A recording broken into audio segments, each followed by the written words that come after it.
Good morning, kids. How are you all? Today we have to learn maths in standard 5.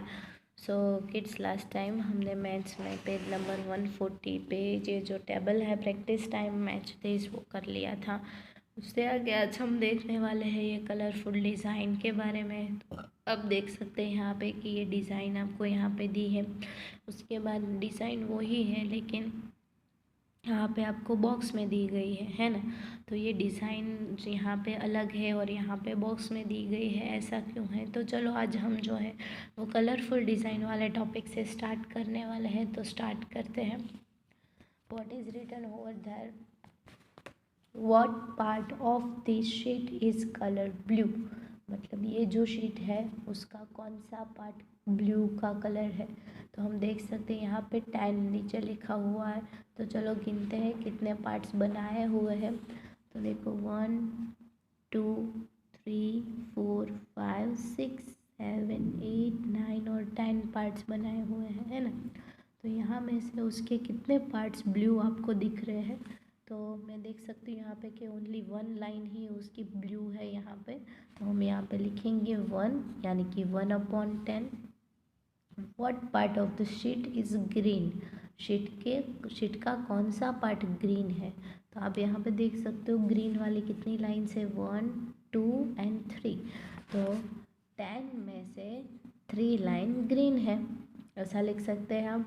Which colour over 0.2 of the sheet? What is 0.2? 0.2 को मैं 2/10 भी लिख सकती हूँ। Kids, मैंने आपको लास्ट वीडियो में ऐसा सिखाया था कि नीचे 10 है तो एक डिजिट के बाद पॉइंट लगेगा, अगर नीचे 100 है तो 2 डिजिट के बाद पॉइंट लगता है। तो वैसे ही अगर पॉइंट 2 है तो मैं एक डिजिट के बाद पॉइंट होने की वजह से नीचे 10 लगा सकती हूँ। ओके, 2/10 तो 10 में से 2 भाग, मतलब कौन सा कलर ऐसा है कि 10 में से 2 टाइम वो रिपीट हो रहा है? तो हम यहाँ पे देख सकते हैं कि येलो कलर ऐसा है जो 2 टाइम रिपीट हो रहा है ना। तो 2/10 और आंसर आएगा येलो। ओके, तो येलो कलर जो ऐसा है कि 10 में से वो 2 टाइम मतलब 2 टाइम यहाँ पे 10 में से रिपीट हो रहा है। Okay, oh the blue strip is 0.1 of the sheet. Yes, अगर 1/10 है तो मैं उसे 0.1 लिख सकती हूँ।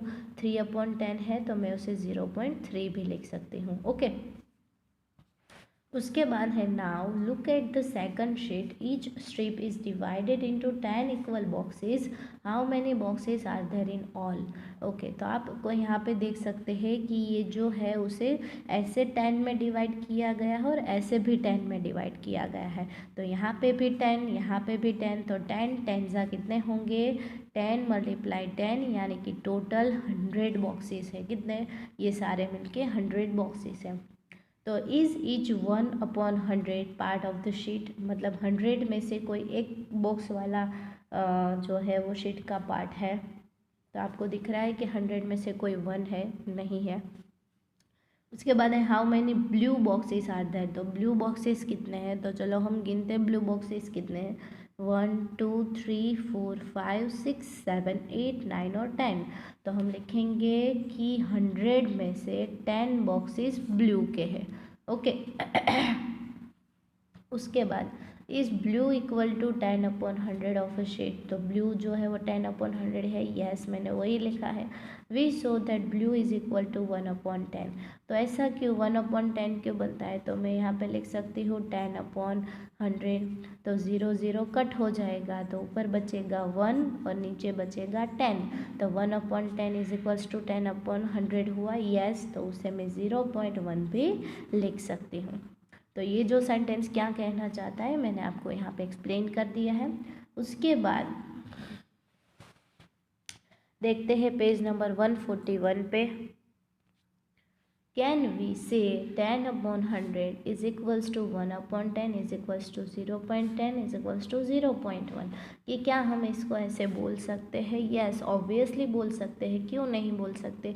तो हमने यहाँ पे बस यही कैलकुलेशन किया था कि 10/100 है, उसका 0 0 उठ जाएगा तो ऊपर बचेगा 1, नीचे बचेंगे 10, तो उसे मैं 0.1 भी लिख सकती हूँ।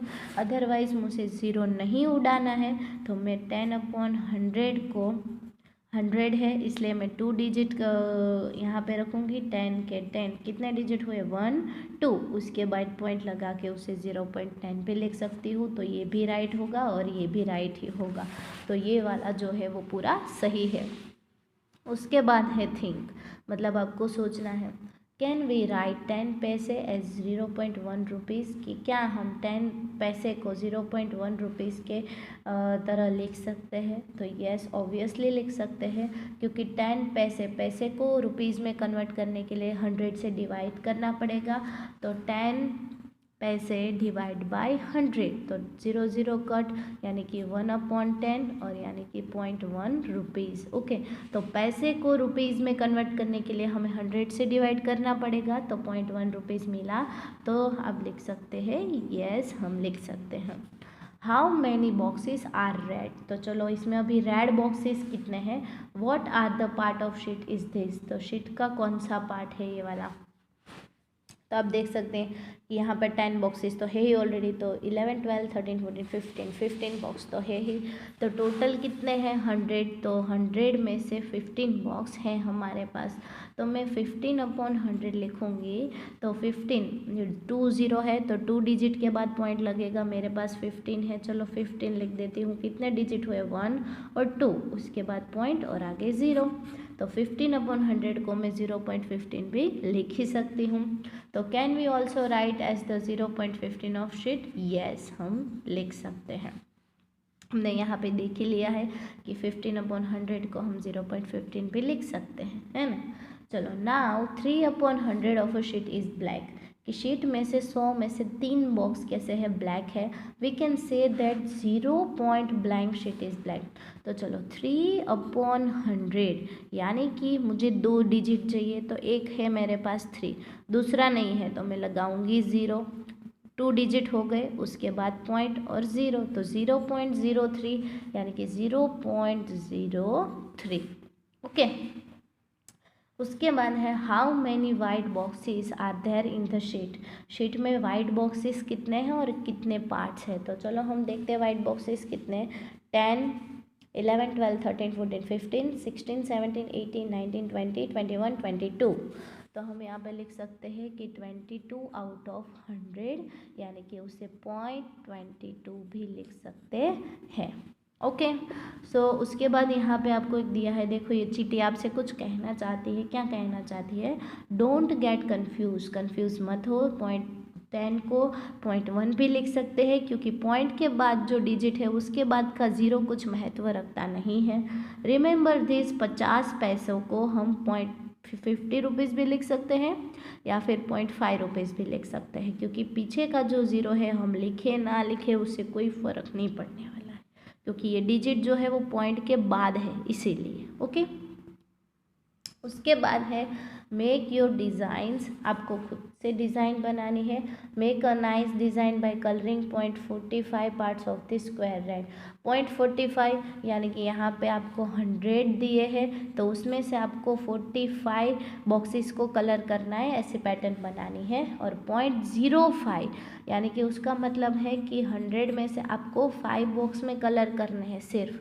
ओके, तो इसमें आपको 100 में से 45 बॉक्सेस को कलर करना है, इसलिए यहाँ पे 0.45 पार्ट दिया है और यहाँ पे से 0.05 यानी कि 100 में से 5 को कलर करना है और ऐसी डिज़ाइन बनानी है। तो ये जो है वो दोनों आपके लिए होमवर्क रहेगा, तो आपको ये होमवर्क करना है किड्स। अभी नेक्स्ट लेक्चर से ये जो स्पॉट डे वाला टॉपिक है वो हम पढ़ेंगे। आज के लिए बस इतना ही, तो अच्छे से वीडियो देख लेना और मैंने जो आपको लास्ट लेक्चर में ये वाला समझाया था उसे अच्छे से समझ लेना। और यहाँ पे बस वही कॉन्सेप्ट है कि अपॉन 100 है तो कैसे लिखा जाएगा, अपॉन 10 है तो कैसे लिखा जाएगा। ओके, और आपको ये भी याद रखना है कि कोई भी पॉइंट के बाद की जो वैल्यू है उसके पीछे का आप 0 लिखे या ना लिखे, सिर्फ 0.01 वो सेम ही है। 0.050 लिखो या 0.05 लिखो तो वो भी सेम ही होगा। ओके, तो पॉइंट के बाद का डिजिट महत्व रखता है, लेकिन उसके पीछे वाला जो 0 है वो लिखे या ना लिखे तो चलेगा, वो सेम ही नंबर होगा। तो आज के लिए बस इतना ही। Thank you.